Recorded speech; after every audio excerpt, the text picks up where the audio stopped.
வணக்கம், welcome to family corner.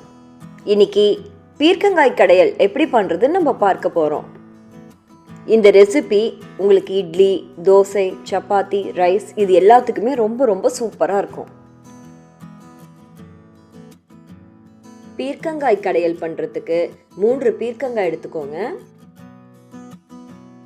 பீர்க்கங்காயை நல்லா கழுவிட்டு அது ஷார்ப்பாக இருக்க எட்ஜஸை மட்டும் நீங்கள் செரவி எடுத்துடுங்க. செரவின பீர்க்கங்காவை சின்ன சின்ன துண்டுகளாக நீங்கள் நறுக்கிக்கோங்க.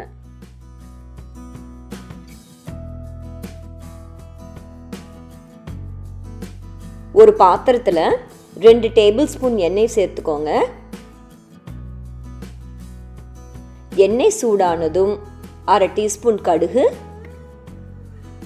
கடுகு பொரிஞ்சதும் சிறிதளவு கருவேப்பிள்ளை, பொடிதாக நறுக்கிய 2 பெரிய வெங்காயம், இது எல்லாத்தையும் சேர்த்து நல்லா வதக்கிக்கோங்க.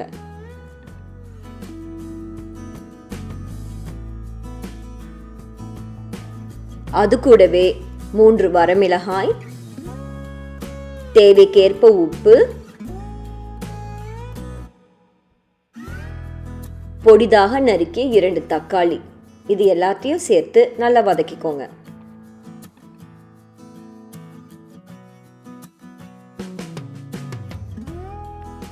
தக்காளி நல்லா வதங்கினதும் நம்ம நறுக்கி வச்சிருக்கிற பீர்க்கங்காயை இதோட சேர்த்து அதையும் வதக்கிக்க போறோம்.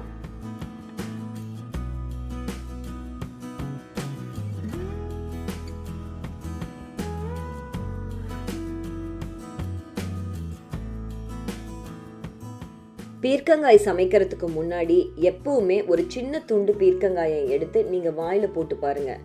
ஏன்னா சில சமயம் சில பீர்க்கங்காய் கசப்பா இருக்கும். ஒரு பீர்க்கங்காய் கசப்பா இருந்தா கூட அது குழம்புடைய தன்மையவே மாத்திடும்.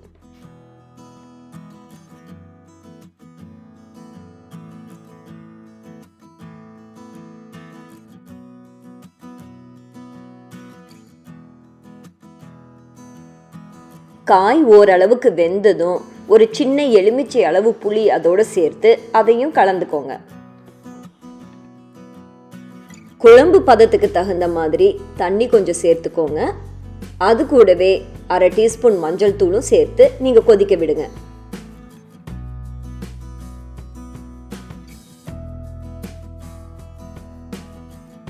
காய் நல்லா வெந்ததும் மத்துலையோ அல்லது ஹேண்ட் பிளெண்டர்லயோ கடைச்சிடுங்க. மிக மிக சுவையான, எளிதான, ஆரோக்கியமான பீர்க்கங்காய் கடையல் தயாராயிடுச்சு. இந்த ரெசிபியை நீங்களும் ட்ரை பண்ணி பாருங்க. உங்களுக்கு பிடிச்சிருந்தா ஃப்ரெண்ட்ஸுக்கு ஷேர் பண்ணுங்க. ஃபேமிலி கார்னருக்கு சப்ஸ்கிரைப் பண்ணுங்க. நன்றி.